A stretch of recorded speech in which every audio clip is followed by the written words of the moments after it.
afternoon. Well, good afternoon. Thank you all so much for being here this afternoon. I'm delighted to welcome you.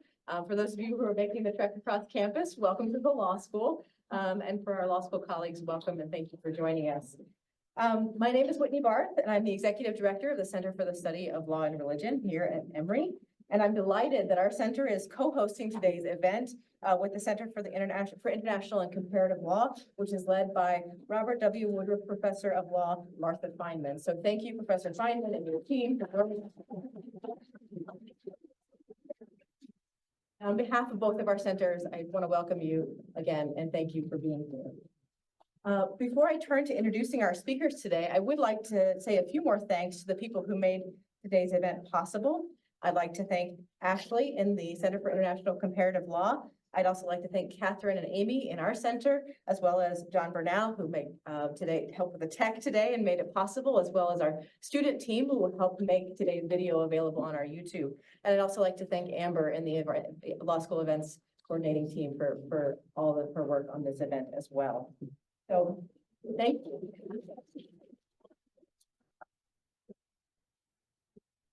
And now I'd like to turn to brief introductions for our speaker and our panelists today. And then I'm going to turn it over to each of them. And Professor Freer is going to present for a few minutes about her new book. And then we'll have responses from each of our panelists interspersed with responses from Professor Freer. And then, of course, we'll open it up for questions and discussion from the audience. So we're very much looking forward to the event. And so without further ado, let me go ahead and get started in introducing our esteemed guests.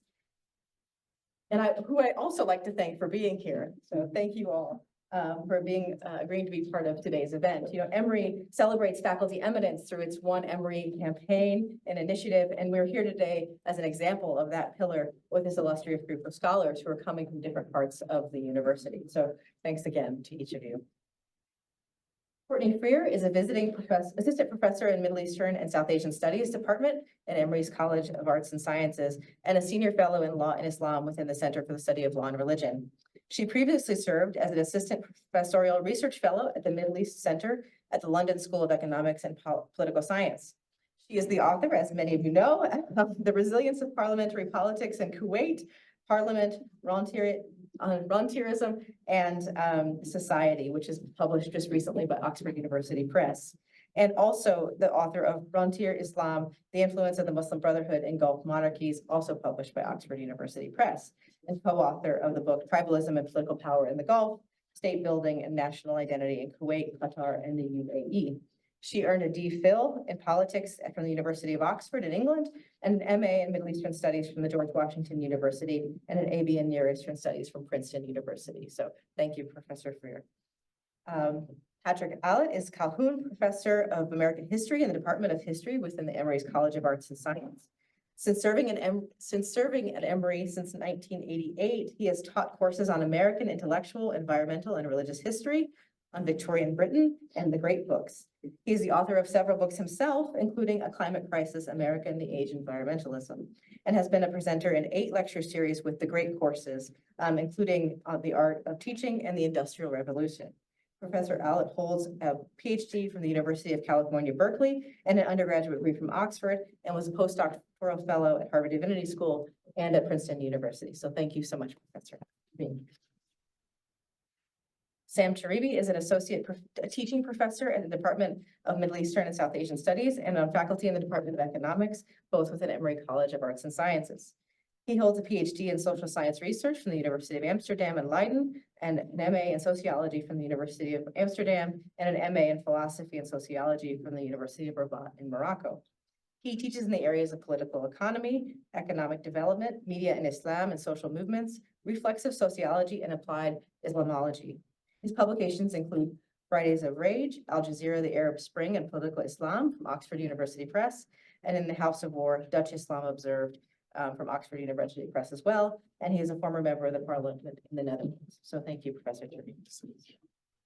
And finally, our Emory Law's own Professor Mary Dudziak is Asa Candler Professor of Law at Emory Law School and a leading scholar in legal history in the United States and the world. Professor Dudziak is the author of numerous books, including Going to War and American History, also from Oxford University Press, and she has published essays in Foreign Affairs, the New York Times, Washington Post, and other periodicals.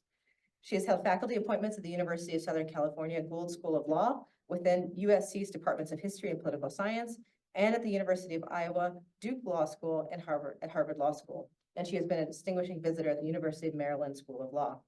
She has held prominent positions in professional associations of historians and has received a number of professional accolades. She holds a JD, MA, MPhil, and PhD from Yale University and a BA from the University of California, Berkeley. Please join me in giving all of our guests today a warm welcome.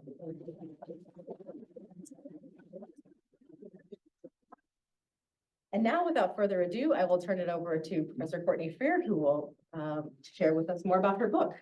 And if you'd like to start.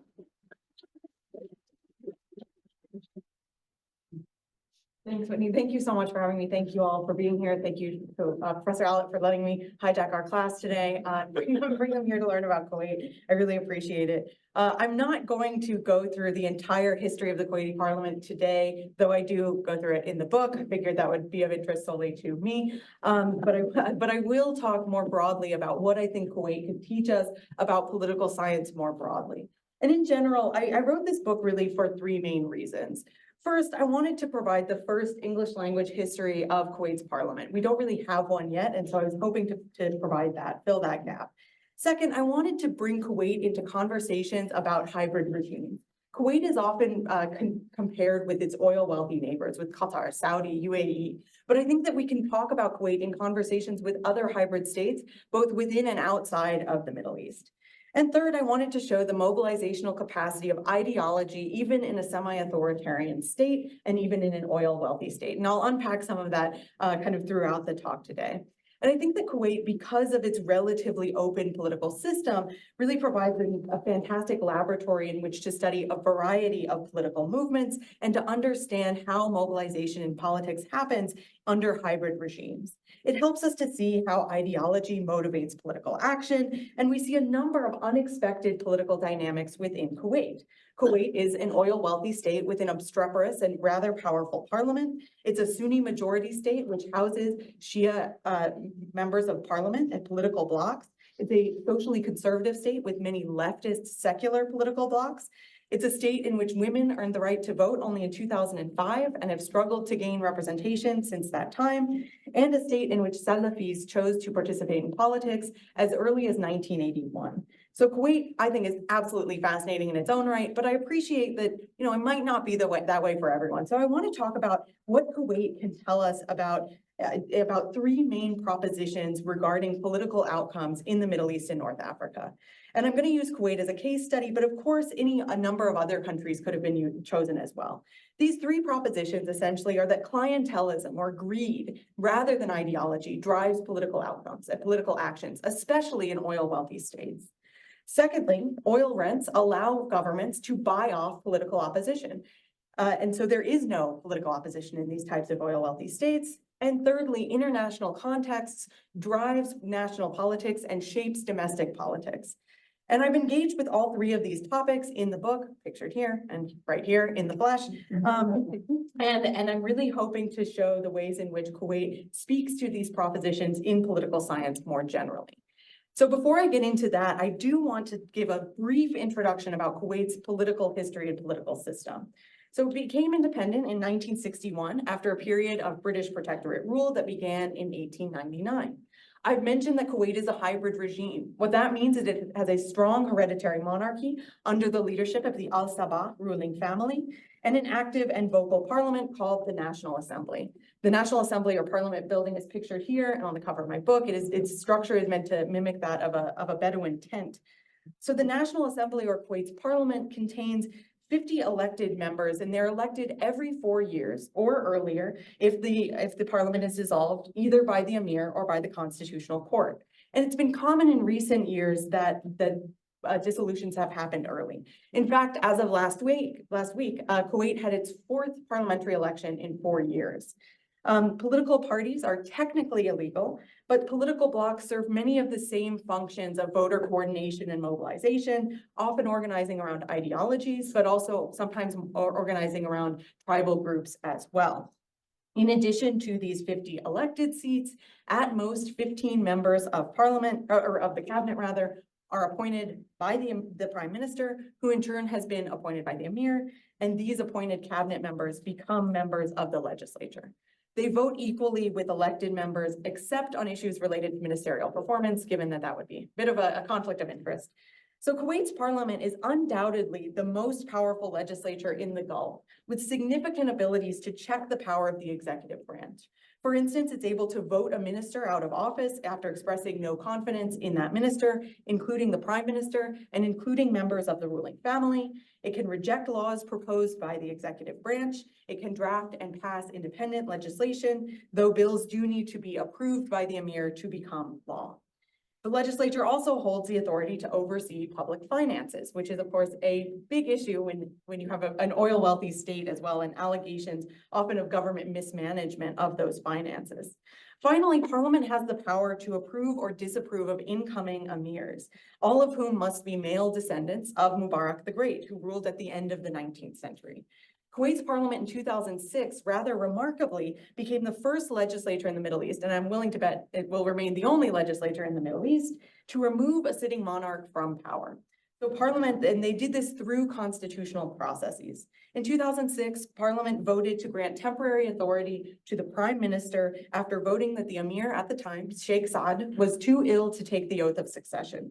This type of action is completely unimaginable in other monarchies in the region and indeed anywhere in the world. And yet this power is provided to Parliament by the Constitution. So I think a lot of the political science literature sees Kuwait as much more straightforwardly authoritarian than it actually is on the ground.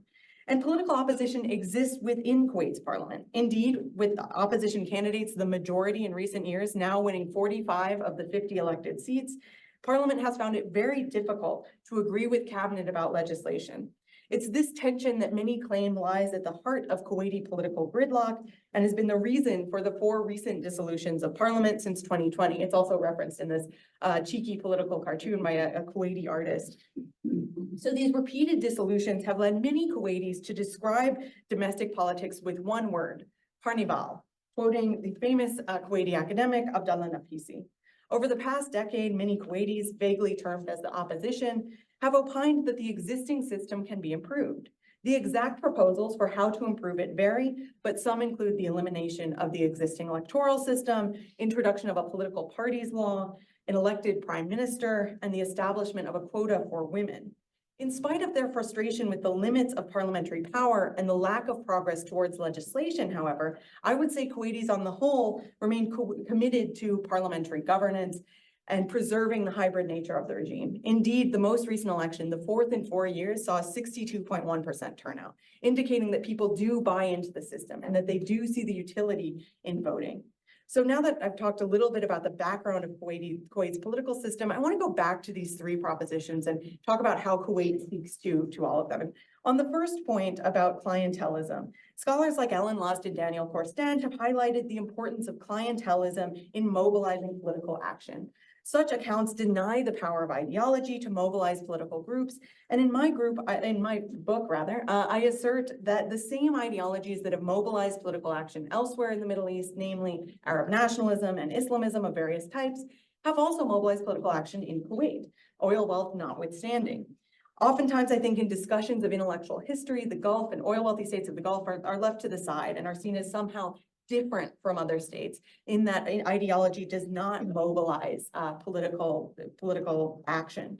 And so to show the presence of some types of different political ideologies in Kuwaiti politics, I've reproduced 2 statements of candidacy from the recent election. Neither of them ended up being successful, but it's just to give you a flavor of kind of how ideology does color what candidates are talking about. So this first statement of candidacy comes from Dr. Khalid Dahi al-Hajri, who is a member of a small tribe al-Hawajir, and he's a Salafi, so an Islamist. And the portion of the statement, which I've taken from Twitter and translated, shows the intention of al-Hajri, among a variety of other promises related to good governance, to enhance what he sees as virtuous actions and concepts, as well as the defense of Islamic sanctities.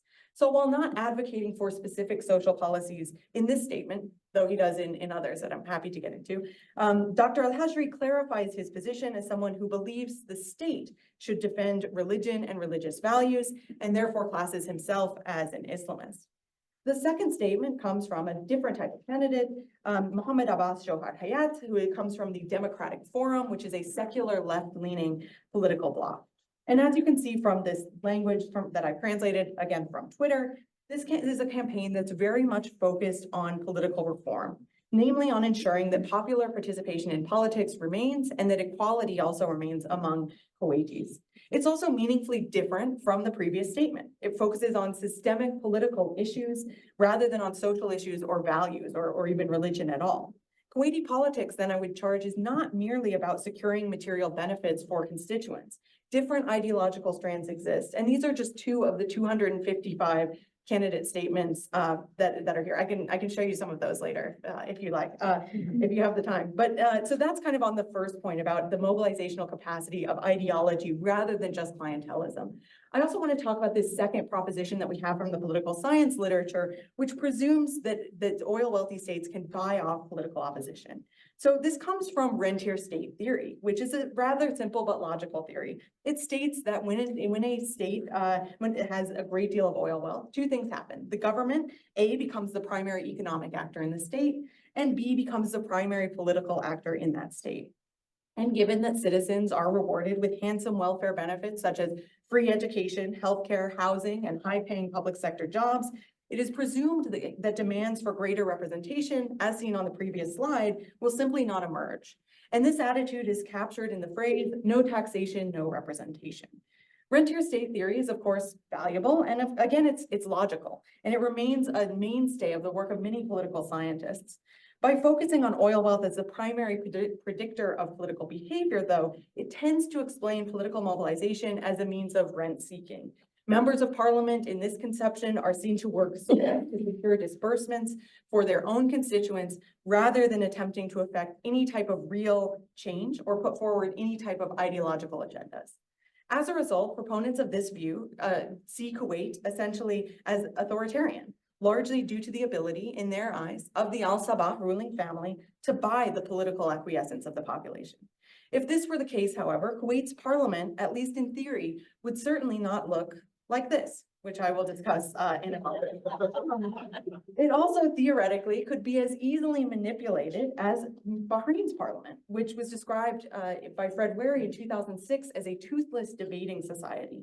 Notably, this comment was made before Bahrain's crackdown on a mass protest movement in 2011 and before the opposition political blocs were dissolved in 2016 and 2017. Effectively removing any opposition from a Bahraini parliament, which today is at best defanged and at worst, I would say, an arm of the monarchy.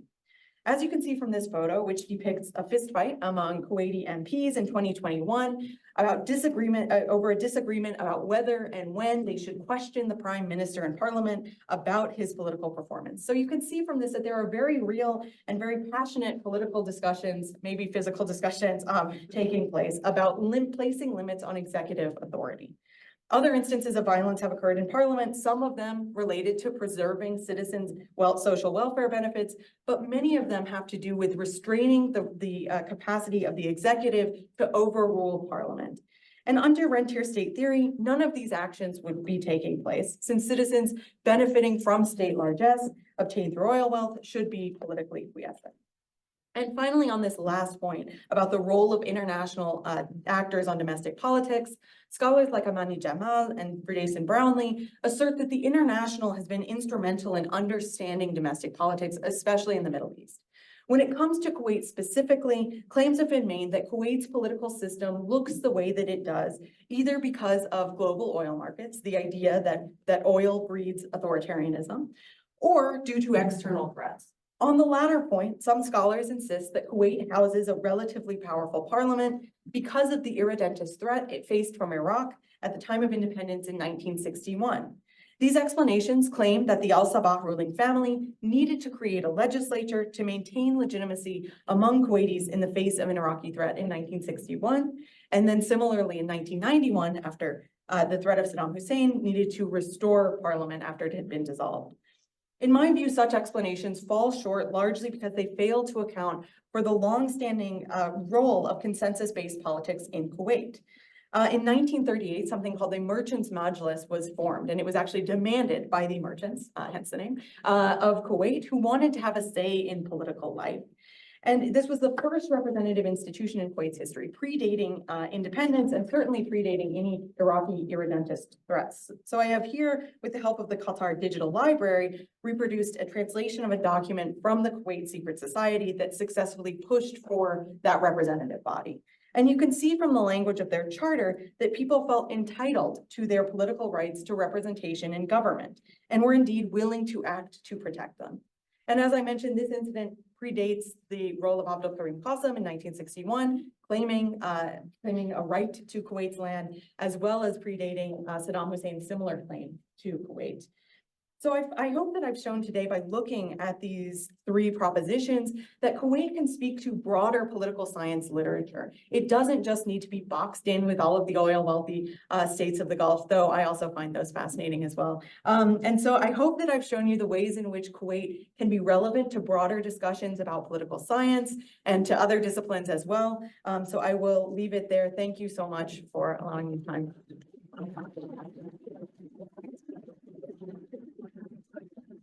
Invite Professor Freer to stay there, and I'll invite our distinguished panel to join us up front.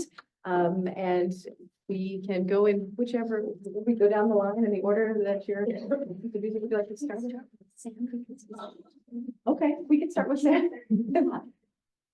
We'll go down this way. Oh, sorry. You are more of the subject order. You want me to Sure. Then Oh, no, if no. you start, Oh, and then we can broaden out. Sure. How's that? So you want to go there? No. So each panelist will speak for a few minutes, and then Professor Freer will respond, and then. Of course. Whoever has the nicest things to say. So, first of all, I really enjoyed reading your book. It's a really great book. Not only the first book about Kuwait, but it's indeed what you said at the beginning. Kuwait is a special place. That's the best what we have in the Gulf region, especially in the GCC. Let me say one thing first to say something about Kuwait. So a lot of people know now, don't talk a lot about Kuwait because Kuwait was very famous in the 70s and the 80s. So in the 70s and the 80s, Kuwait was exactly like Qatar now, outward, trying to mediate, to do a number of things. They didn't have Al Jazeera that brings it on the center stage of the world, but it had something else. I was very young in Morocco at that time, and I was reading Al Arabi, that was a very the glossiest magazine you could have, and it was given to all the Arab world for free. It was really, in a way, it was before Al Jazeera. So in the 80s, I don't remember, there is a book called The Yellow Book, and it was, there's an anecdote in it about the king of Saudi Arabia, who got somebody and coming to the palace and telling him, there is a country that tries to go under the wing of Saudi Arabia, under your umbrella. It is called Kuwait. And indeed, Kuwait is a very small country, very tiny, small country, but it has really something special. Just a couple of things, like, for example, Professor Freer mentioned the Diwaniyat in her book. And it was a very important engine, a way to stimulate dialogue and things. It was think about big villas where people can come and talk. There are anecdotes, there are amazing things. And you can drink a lot of coffee, a lot of tea, but you can debate. And it is the funniest place, actually, Kuwait, in the Gulf region, even in comparison with Qatar. Qatar is a beautiful city, a country, has played a very interesting role in brokering a lot of things. But if a European journalist or an American journalist go to Qatar and ask somebody, I want to do this and this, you would not really give you the day of light to tell you, I mean, in Kuwait, they are much more opener. In that sense, what she said is that political culture, even if it is problematic, it changed society and gives it a way, something. Well, however, even the last 4 years, for example, you could say the Majlis or the parliament was unstable. It's the fourth parliament. Just last week there was the results of another elections, and recently, just like 2 days ago, the emir said, oh, we're going to postpone the opening of the parliament, even if the constitution says within 14 days after the constitution. But people are really saying, no, there is a kind of interesting opposition as long as you don't go away. You stay within the red lines, not attacking the king of the emir. But if you compare it to the Fourth Republic in France, it is as stable, as unstable as the Fourth Republic, is unstable as Italy. Italy has the same problems like something like. In that sense, one important thing is that Kuwait succeeded to establish a culture of democracy, even if it is hybrid. I agree with Dr. Freer's, and there is this and there is this, if you could say, the third point she mentions, which is the international context or something like that, you cannot distract, Kuwait from its regional setting. Don't forget that that Saudi Arabia is a regional superpower. That it with UAE. They call MBZ and Mohammed bin Salman, MBS, really controlling political configuration in the sense they don't let the Muslim Brotherhood or political Islam have any kind of expression. And just the most recent thing of if you could say the police commissioner of Dubai, who just said, if the Muslim Brotherhood don't shut up, that's why they didn't win. They lost a little bit in the last election, a little bit, not much, but a little. And there are less women representation also in this parliament. He said, if this Muslim Brotherhood don't shut up, I'm going from Dubai to Kuwait and take them away. His name is Dahlan, if anybody want to verify what I just said. And when I say that, since I'm just going to give one little picture, so So when President Trump visited the first time Saudi Arabia, there was this glowing orb, and he was standing there with the king of Saudi Arabia and with the president of Egypt, and they said, we're gonna do something against terrorism. We're gonna combat it. They launched the Center Against Terrorism. And less than a month later, there was a blockade against Qatar. For almost 4 years, there was the blockade against Qatar, and just now having resolved. And the main thing, they were targeting the Muslim Brotherhood too. I'm not saying here I'm the Muslim Brotherhood. I'm just talking about how important is Kuwait in letting all the political expressions from left to right, from Muslim Brotherhood to Salafis to thrive. So in that sense, you could say there is this in the Gulf, they want they can allow anything except the Muslim Brotherhood, and that's why you could see the third point she mentioned about this international thing is they see Saudi Arabia and UAE together, and at the other side you have Qatar and Turkey, and Turkey as a very important country also in fostering a little bit some love for the Muslim Brotherhood, because as you know, after the Arab Spring and after I'm just going to quickly to tell you, after the Arab Spring, the Islamist parties won the elections, even if they were not behind really the Islamic the revolutions, the youth that brought the revolutions. So, but after the crackdown on the Muslim Brotherhood, on the first Islamist governments, It was Turkey that opened its doors to all the Muslim brotherhoods from around the world and created, even if media is suppressed and everything in Turkey, they allowed the Muslim Brotherhood and Islamist parties that are exactly like, the AKP, which is the party of Turkey. I'm probably talking a little bit quick because I want to give a floor to my other colleagues.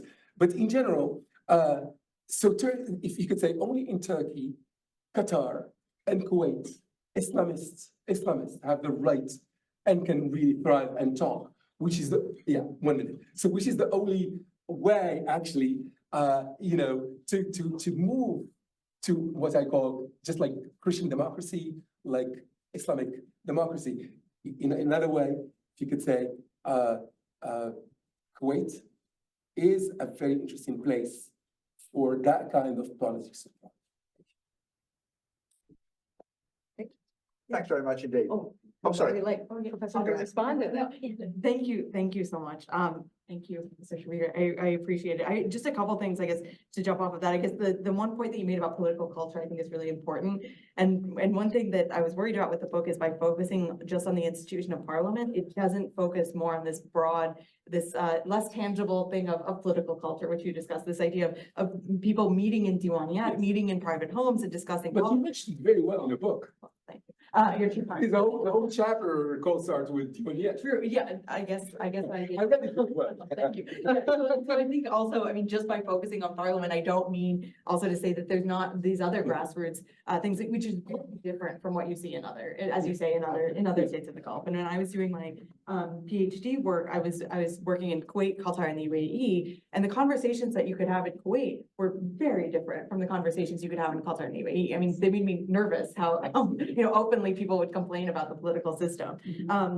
And so it's this idea of political culture being fundamentally different, I think is important. And also, I think facilitates maybe comparison with Kuwait and maybe Jordan or Morocco. Absolutely. As more kind of hybrid states rather than with a place like Saudi Arabia or the UAE. And on the point on the Muslim Brotherhood, obviously I'm very interested in Islamists. Also, if you're interested in Islamists, my first book is about the Muslim Brotherhood itself. So I can give you an Amazon link. But yeah, so it's a point that in Kuwait, I mean, I think you have, because it's a relatively open system, you have more of a sense of what people's opinions are about things. So you have more of a sense of what Salafis think, what Muslim Brotherhood groups think. There are also Shia Islamist groups. And so you have a variety of different types of political actors. So we know a lot more about political opinion. And I think that's valuable to the regime. I think that's also valuable to political scientists and also to kind of from a normative value of having people, giving people the ability to speak to their opinions. And this is very different again from the other states in the Gulf. So thank you. When Dr. Freer asked me if I'd be on this panel, I hadn't read a single book about Kuwait. Now I've read one. And, I'm very glad that it was this one because it's so extremely informative. Because I'm a history professor, I'd like to talk a little bit about the ways in which historians and political scientists differ from one another in their approach to a topic of this kind. Of course, there's a very high degree of overlap between the two of them. I think the big distinction is this: the historians think that everything happens just once, whereas political scientists think happen over and over again. Because political scientists love doing comparisons, especially when they can find something to count. And they think that by doing so, they've actually created something called science. Historians know this to be a fallacy. And I'll explain to you why things only happen once. If you have the feeling that something is like something else, that, for example, the Russian Revolution is like the French Revolution, you're still left with the vital difference that the participants in the Russian Revolution knew about the French one, and that knowledge changed everything. Is that the fact is that people are so unlike copper sulfate crystals and the acids with which we do scientific experiments that the distinctiveness seems to me all important.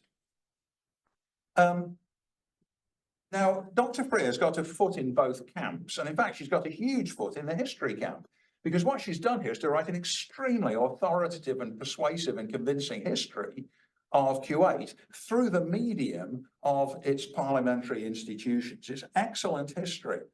And she is at pains to develop the distinctive traditions that Kuwait has by contrast with that of many of its neighbours. I was also very struck by this concept of the Diwaniyat. This is the idea that even if Parliament is banned, which periodically it has been, people still get together in big houses and discuss, and they feel they've got a right to do it, and it's part of a long honoured tradition, so that even the cancellation of the formal institution doesn't shut off the debate. Another thing I was absolutely entranced by was a process called interpellation. There's a nickname for it, and the nickname is grilling.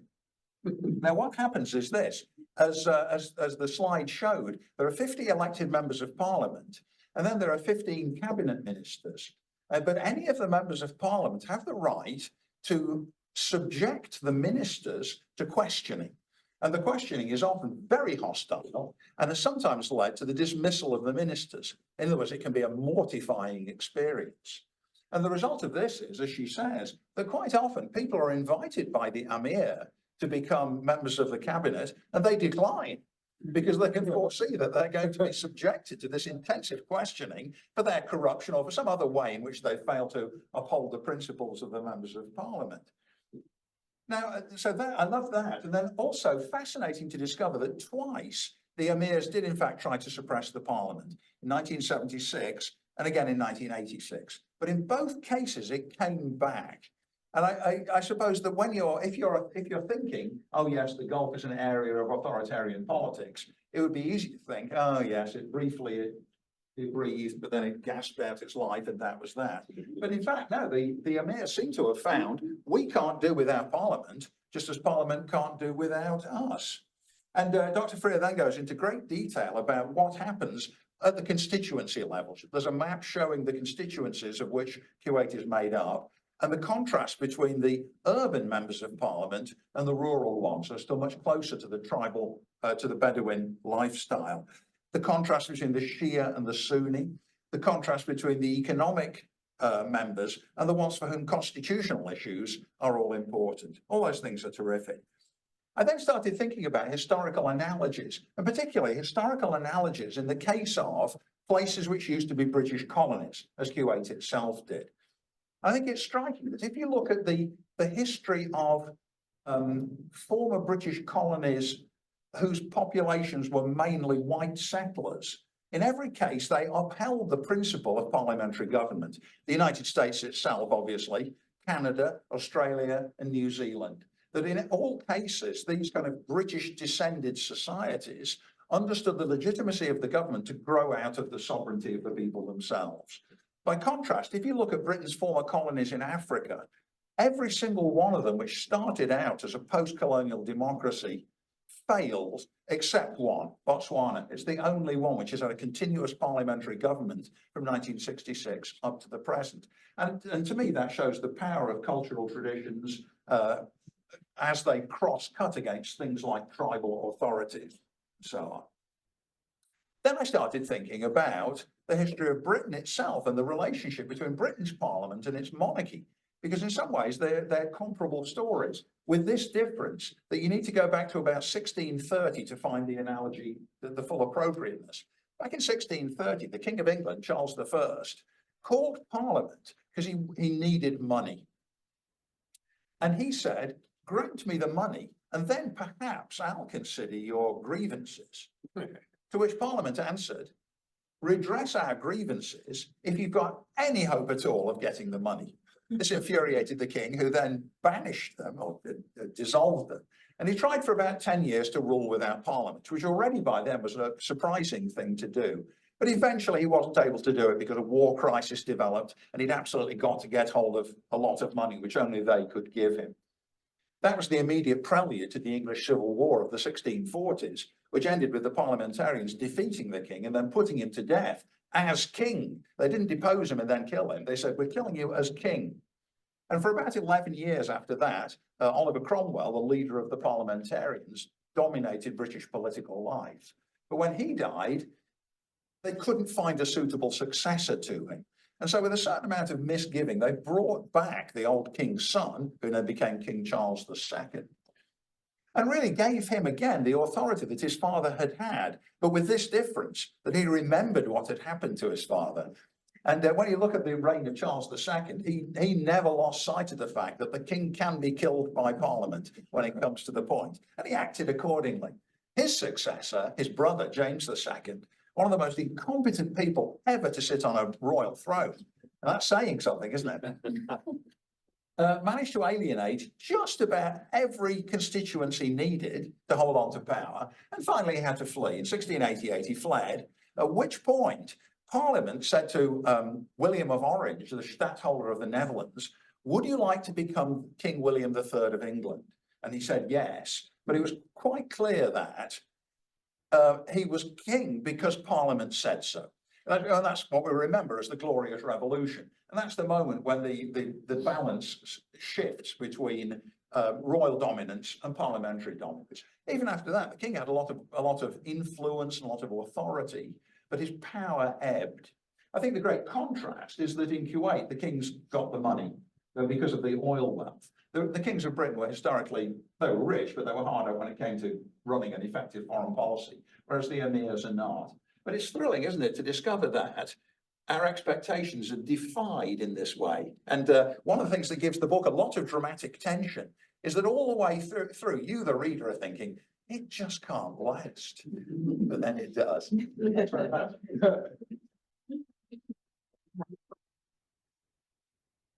Thank you so much. I'm as someone who spent 9 years in the UK, I'm embarrassed that I didn't think of the analogy to British history. So thank you for that. And I guess on the point of the resilience of Kuwaiti Parliament, I know a lot of my friends have said, yeah, it's really brave of you to put out this title about the resilience of parliamentary politics. Yeah, maybe that wasn't ideal, but I do believe that it will last. I mean, I do think that we've seen these challenges over the years. We've seen Parliament being closed, as you mentioned, in 76 and then in 86. And in both instances, the Diwaniyat were activated, protests emerged, and the Emir basically was pressured into bringing back Parliament. And so I do think that even if there is a move to close Parliament in soon, I do think that there will be popular pressure against doing that. And Professor Cherribi had mentioned, and I wanted to bring this up, that after the most recent election last week, the Emir has asked for a delay by 1 month for Parliament to convene for the first time. And the stated reason for this is that the Prime Minister who did the job the last time unsurprisingly doesn't want to do it again, given what we know about interpellations or grillings, and also the fact that there's very little job security given how these cabinets don't tend to last for terribly long. And so that's been the stated reason is, well, we can't put together a cabinet, so we can't have Parliament without these members of cabinet. So we need to push this back. And a lot of members of Parliament are questioning the constitutionality of this, and they're questioning this very publicly on Twitter.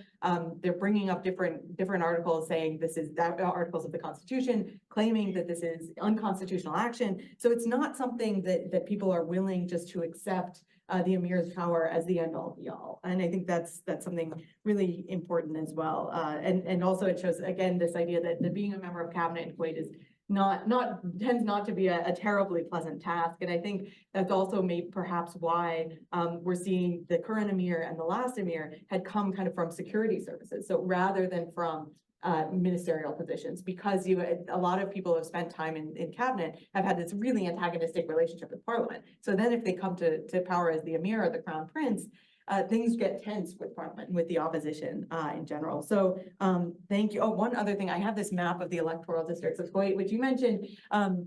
And I won't go into too much detail about it, but basically the 4th and 5th constituencies, which are much larger geographically, are the places where most of the tribal populations are.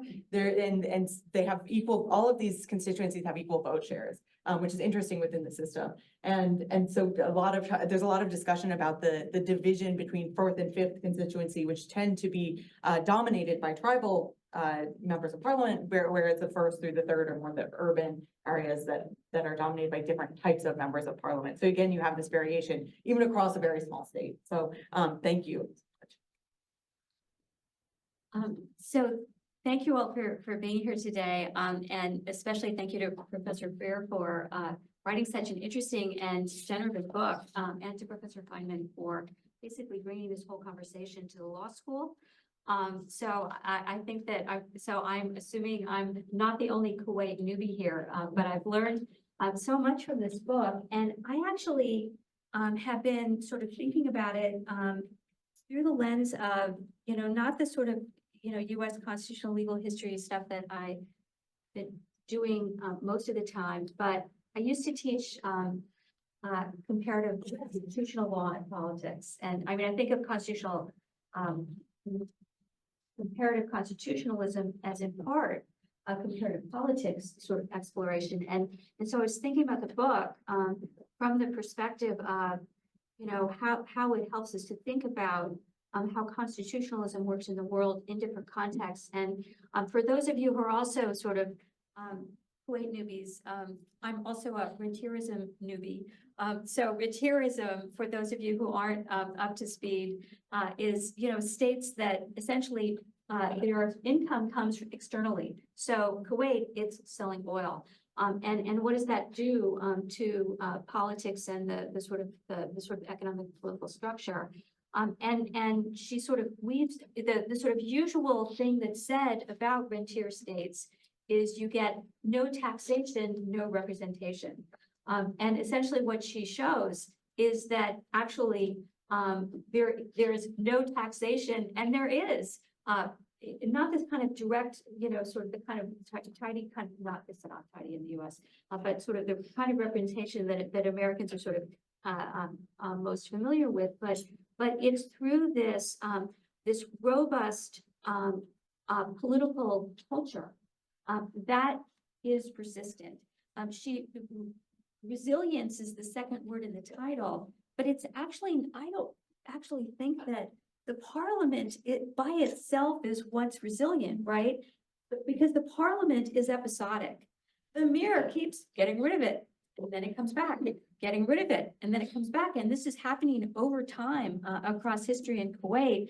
So what is resilient is the culture, the sort of political culture, because it's not through, the people voting, and it's also not through, we think about social movements in US history and social change. It's not through the kind of the people rising up and making demands in the kind of way, as I understand it. For example, I think of the sort of later part of the anti-war movement in the US war in Vietnam as the last real important moment when the people actually restrained presidential war power. That because President Nixon didn't want to have all those young people out in the streets, and that actually affected, according to historians of this administration, the military decisions that he could make. But that kind of deep, broad-based protest, that would be suppressed, as I understand it. I mean, you should correct me if you think I'm wrong. I mean, there's certainly moments of repression, but it's the existence of a nevertheless robust political culture, even if it's not through sort of shutting down institutions and making sort of demands in a way that sometimes US social movements have. It's sort of calling for the return of parliament. And so that's what makes parliament resilient.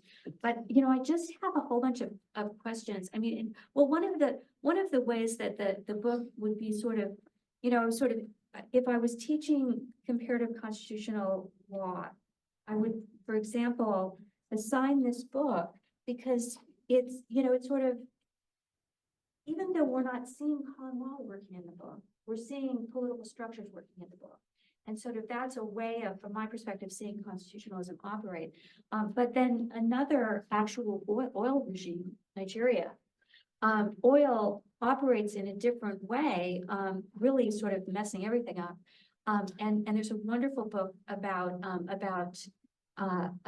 federalism in Nigeria, so that there we see the impact of oil and the development of constitutional problems as they work their way out through federalism. So sort of having these different models, sort of put them in a class together would be really interesting. One of the things that's sort of interesting about the book is it makes me want to think about comparative occupations and military roles, because and I wanted to hear more. This isn't your book, of course, but my next book is about war. So of course, I wanted to know more about the actual military aspects of, Saddam Hussein invades Kuwait, sort of pushes down towards the oil installations and the oil fields. And then the US and other countries then sort of go to war and help push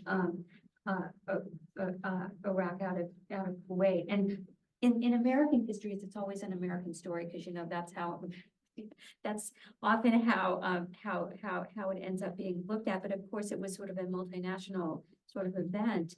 And one of the things that's really deeply interesting, there's a number of things that happened, but sort of during the occupation, which would be the Iraqi occupation, right?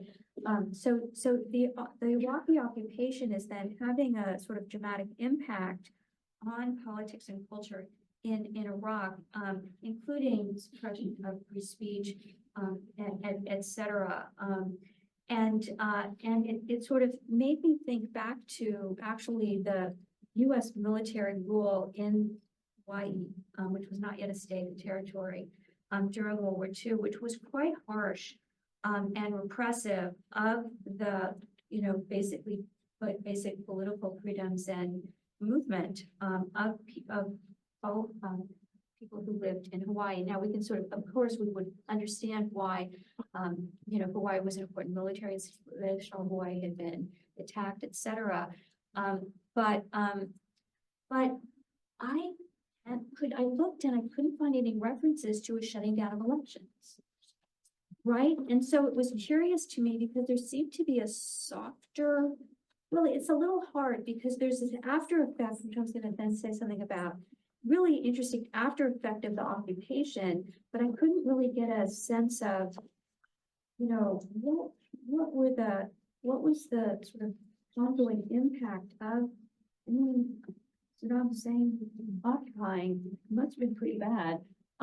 But whatever happened, which I'd love to hear more about, it then has this really interesting after effect, in that the ruling family leaves, right? So the rulers have left for more comfortable places, and the people who are left to endure the occupation are then the Kuwaiti people, and so that then has an impact on politics in years after.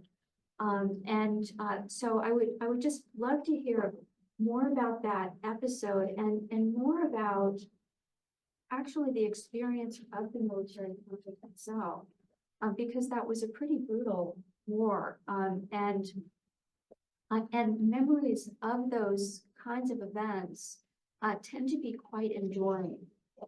So how did war and occupation, with the exception of this wonderful aspect that you talk about in the book, of the way that some people are not favorable towards anyone who was not present during the occupation. So that then has political ramifications afterwards. But I just thought that was so interesting. And let me see if there's another thing. Oh, 1 minute. You probably had that up for attention. Give him more time. I'm so sorry. I'm so sorry. Let me just say, the most important thing I should say is congratulations on having written this book that's generated this wonderful discussion. And I totally recommend it to the rest of you, especially thinking about how to do something comparative in your classes.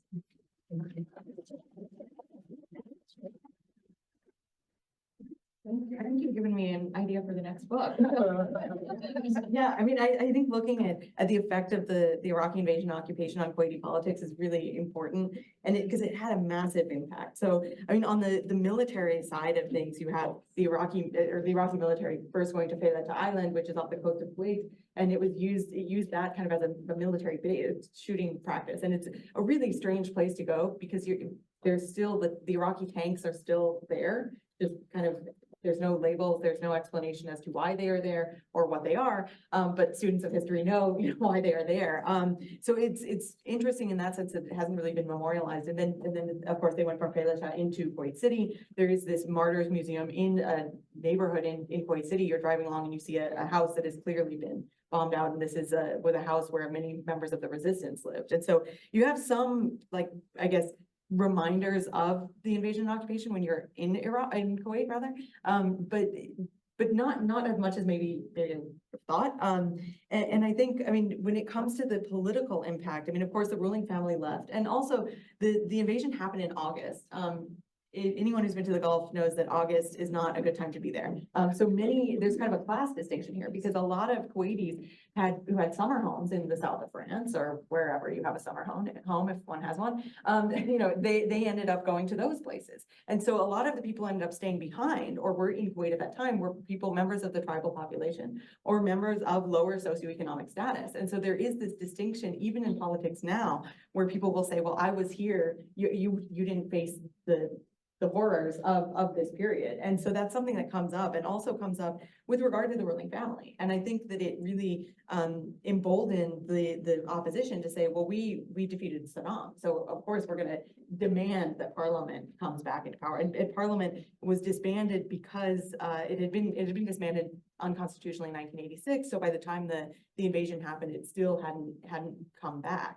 And in fact, on the eve of the invasion, the kind of pro-parliament protests were so intense that apparently Saddam Hussein thought that perhaps Kuwaitis were so unhappy with their government that they would welcome his forces. So in any case, it has a huge impact on divisions of those who stayed and left, and also how I think a lot of Kuwaitis viewed the ruling family after that period. So I think that's really important to highlight and would be a great next book project. And also, I mean, another next book project would be on kind of comparative rentierism, that you bring out this idea that, there are very different models. One of my colleagues at LSE, Stefan Hertog, wrote about comparing rentier states which are kleptocracies and don't create the social safety nets that a state like Kuwait does, and why is it that there are different ways in which rentier states develop. So I think that would be really fascinating kind of to do. And I guess the last thing I wanted to touch on based on your comments was about kind of social movements, protest movements as well. So I went to a protest in Kuwait a few years back, and it was fascinating because it was a set amount of time. So you have permission from the Ministry of Interior to be in this protest for like an hour. So you really have to be punctual about it. But it was really fascinating to see that this was happening. And we've seen in Kuwait, I think one thing that's distinctive also is that oftentimes these protests will be about foreign policy issues, which, you don't necessarily see in other states, and where I think people have a say in what happens foreign policy wise.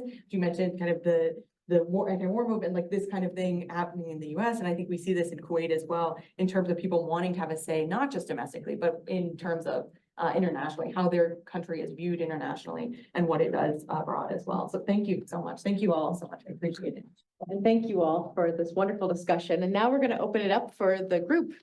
Yes, in the back, Professor Allitt. Okay, I was like, my name's so I'm sure I wasn't standing behind me. Courtney, this was really fascinating. I certainly learned a lot because much like many of the people in the room, I don't know that much about Kuwait.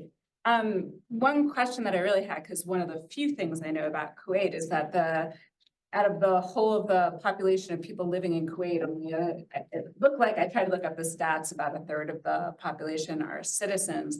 And I was curious how that sort of affects those three propositions, because while it's not, no tax, no representation, there's also a huge swath of the population that has no representation. Yeah, no, that's a great point. So I guess, do you want me to answer? Yeah, please. Okay. So yeah, I mean, the balance is 70% expat to 30% Kuwaiti. And only Kuwaitis can participate in parliament, and only Kuwaitis have any kind of voice in terms of politics. So that is something important to draw out. I mean, in terms of talking about a democratic political culture, only for Kuwaitis, right? It's not for expatriate laborers. And that's, I think, something worth drawing out. And the expat population has actually been the subject of a lot of political debate in Kuwait in recent years. A lot of really xenophobic language about the need to Kuwaitize the population, the need to to change to flip the demographics in such a way that Kuwaitis are 70% of the population. There was one, and this has come up in particular when we talk about austerity measures. So one MP rather infamously said that expatriates should be charged for the air they breathe. And so essentially was saying, we should make money off of these people as long as they are here, so that then we don't have to cut back on spending on citizens. So that's something that's very, very much in I guess, in political discussions today. And in terms of, I guess, how that affects the three propositions, I mean, yeah, it's definitely worth thinking about. I think that because they're excluded from the political system, I don't know how to, where to fit them into those. So yeah, it's an interesting point and one definitely worth taking up. So thank you for that. And when you ask your question, could you please introduce yourself as well? Thank you.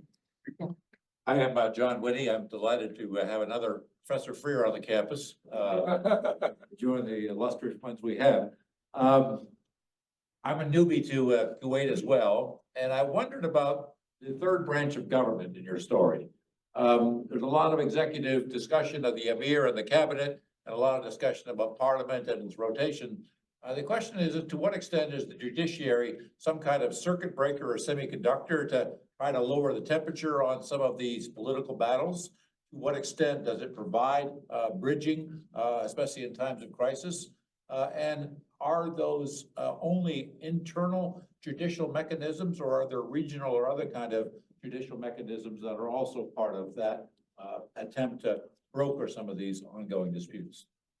I love that question because I wanted to do a project about the Kuwaiti judiciary, and I talked to my former boss about it, and he said, that is so boring. I think it's fascinating. It fits the questioner, I think. No, and I think it's fascinating.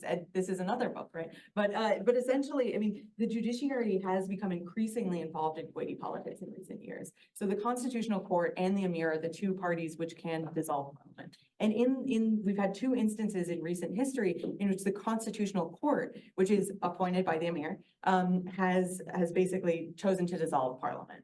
And in one case in 2012 even said, we're dissolving parliament because there were problems with the way that this parliament was elected in. So we're bringing back the previous parliament, which just happens to be very loyalist. So it's quite interesting the way in which the Constitutional Court has become increasingly a part of political conversations. And I think, I mean, in terms of regional mechanisms, there aren't really any. It would be the local Kuwaiti courts, and the Constitutional Court would be the one that is most commonly involved in these political discussions, and most commonly is really seen, I would say, as an arm of the executive. I think at least by a lot of Kuwaitis, because of how many members of the judiciary are appointees related to the Emir or linked to the loyalist section of society. But I think it's definitely something worth, I think, unpacking a little bit more. Any other questions? All right, we have one question, maybe the last question here in the back. Yeah. Sorry, I didn't realize it was the last question. I did come in a little late, so apologies if you kind of covered this, but I've been kind of going through a little bit of your research. I'm really impressed by like the very disparate varying groups that you have talked to, done research on in doing just kind of an overarching study of like Kuwaiti parliamentary politics. You were just talking about expats, and then you were also, I'm sure, spoken to elected officials, like kind of the ruling elite, and also tribal communities as well. I'm just really curious here. Could you talk a little bit about any experience of what it was kind of like on the field doing this research? Did you feel like you were learning, like what you were learning from them? Was it their experiences of educating them about perhaps their own country that you have done a lot of research on? Do you have any advice for maybe young academics, students doing comparative research, especially in a kind of legal setting? I would just love to learn a bit more about your process. Yeah, I would say in general, call people all the time. Like that's the big thing. It's just, yeah. So I mean, in general, I've in my experiences in Kuwait, people are extremely open. So this is a very different context to what I experienced. For instance, when I went to the UAE and asked people about the Muslim Brotherhood, which was that the smartest thing to do in 2013? Perhaps not. But luckily we're okay. But I think, I mean, in general, people have been really open. I think a lot of the discussions, again, like what surprised me is the extent to which people would criticize the system. And I really didn't want to say anything, you know, just in case, you know, you really don't want to jump in on that, but I've been really surprised at how critical people will be of the political system. So I think that that's been surprising. I've learned a lot, I think, from a lot of Kuwaitis. I've realized also that I think a lot of Kuwaitis I've spoken to buy into the idea of rentiers and buy into this idea that a lot of members of parliament are bought and paid for. And there is a problem still of what they call service MPs, who are members of parliament who come in essentially trying to secure material disbursements for their own tribes, sometimes their own families, their own, you know, whatever the socioeconomic group is. And so that has been surprising to me because I find that narrative so unconvincing. But I think it's really been it's been quite fascinating. I think also as a white woman, I have had access not only to male politicians, but also to female politicians. So there's one woman who's a member of parliament now. And so I've managed to gain access to spaces that are often reserved only for men and also for women. So it's been, I've been privileged to have access in that sense as well. And I think in terms of advice, just generally, I think one thing is getting there, you know, and once you're there, making connections with people along the way. I think it goes a long way if you can call someone up and say, well, I met this person and they suggested you. Having that kind of reference really helps. Also flattery. So doing your research on these people, thinking, I really love, you know, what you did in parliament this time, or whatever the case may be. I think that's useful. I think in Kuwait specifically, I've used WhatsApp a lot more than like email, and just calling people out of the blue, and more often than not, people are very happy to meet and talk. And I think the problem in Kuwait has often been that I've scheduled too many meetings, so I'll be talking to somebody for 3 hours and then realize like, oh, I have something else to go to. So I've never had a problem in terms of not finding people to talk to. I think people are happy to speak. I've had a couple of, I guess, uncomfortable conversations with kind of Salafis who were a little bit suspicious of whether I was a member of or I worked for the American government. But other than that, it's been really positive. And I think just getting there and also trying to find like creative ways of getting in touch with people, going to events, and doing that. There's also this app in Kuwait through which you can gain mobile phone numbers of a lot of people. So that's a good roundabout way. We can talk about the ethics and constitutionality, but later on. But yeah, so it's a great place to do research. Well, thank you all so much for joining us.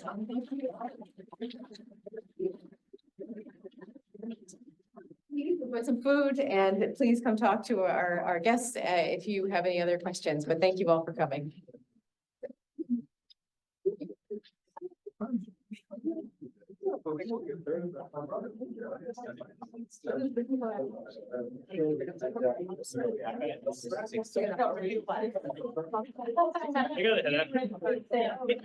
I will text you.